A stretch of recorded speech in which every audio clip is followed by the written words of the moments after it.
वहाँ ईरान में फंसे हुए भारतीयों को तो जहाज में बैठ जाओ और चले जाओ और जाओ लड़ो ईरान की तरफ से, लौट के आ जाओ। खुजली इस बात की मची है कि साहब झगड़ा तो हो रहा है ईरान के इजराइल के बीच में, और वो बीच में ना अपनी टंगड़ी घुसाए पड़े हैं। भाई अगर इतनी दिक्कत है तो आप बैठ जाओ जहाज में, जब जहाज लेने जा रहा है वहाँ ईरान में फंसे हुए भारतीयों को तो जहाज में बैठ जाओ और चले जाओ और जाओ लड़ो ईरान की तरफ से, लौट के आ जाओ।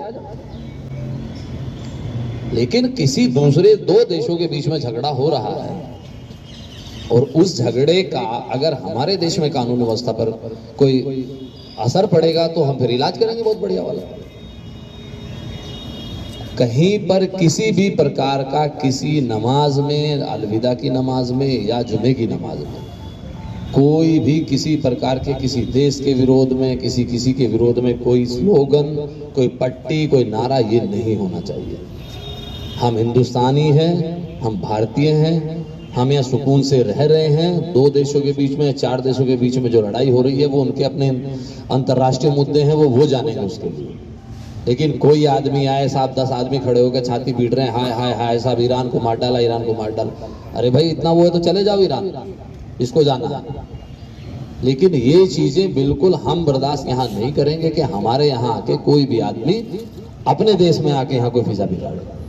है कुछ लोग ऐसे, एक दो जगह, एक दो कस्बों में लोगों ने इस तरह की हरकतें की हैं। तो हम दूसरे की लकड़ी, जबरदस्ती की लकड़ी, अरे उनको लेने दो भाई, तुम क्यों ले रहे हो उनकी लकड़ी। अगर ईरान के और अमेरिका के बीच में कोई विवाद है या कोई दूसरे देशों के बीच में विवाद है तो वो अपना सुलझा रहे हैं। अगर जरूरत पड़ेगी तो हमारी सरकार का काम है वो देखने का। लेकिन हम इस तरह से कोई ऐसा काम करें जिससे लोकल लेवल पे स्थिति खराब हो जाए या लैंड ऑर्डर की समस्या आए, आपस में कोई वैमनस्यता आए, कुछ आए, तो वो चीज़ कतई बर्दाश्त नहीं होगी। ये चीज़ आप सबको एक बार बता दीजिएगा। और पुलिस फिर वहां तक इलाज करती है कि जहाँ वो पोस्टर छपते हैं ना, जहाँ वो स्लोगन लिखे जाते हैं, फिर उन तक का इलाज होता है। तो ऐसी सिचुएशन ना हो। प्यार और सौहार्द का त्यौहार है, मीठी सिवैयों का त्यौहार है, तो जरा से उसमें मिठाई में कड़वाहट 1 मिनट में घुल जाती है, तो ऐसा किसी आदमी को भी ऐसा मत करने दीजिए। और मैंने देखा है कि कुछ लोग केवल इंस्टाग्राम की रील बनाने के चक्कर में और कह रहे साहब ईरान के साथ ये हो गया, खामेनाई को मार दिया, ये कर दिया, वो कर दिया, इस चक्कर में केवल रील बनाने के चक्कर में आए और भाग गए। तो ये चीजें कतई मत होने दीजिए। आपके कस्बे का या आपके मोहल्ले का या